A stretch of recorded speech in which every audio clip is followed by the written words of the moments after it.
Спорт – бұл біреуді ұрып құлату, немесе тек күш көрсету емес.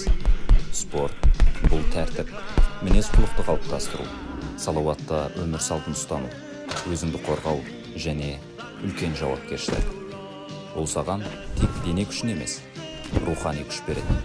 Спорт – ең алдымен өзіңді жеңу, өз ішкі қорқынышыңда, жалқаулығыңда және шектеулеріңді жеңу. Бұл табандылық пен жігердің жолы.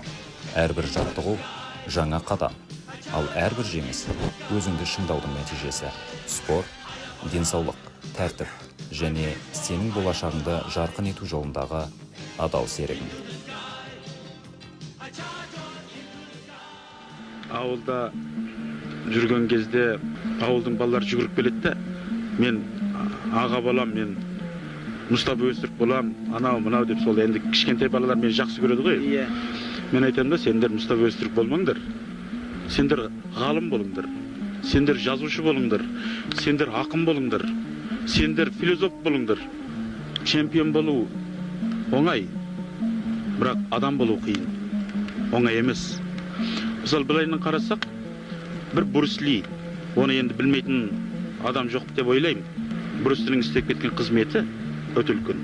Ал кімге қызмет істеді? Брюс Ли еліне қызмет істеп кетті. Егер сен еліңе қызмет істей алсаң, егер сен мен елім осындай қызмет істедім дей алсаң, оның ішінде көре алсаң, онда сен азаматсың.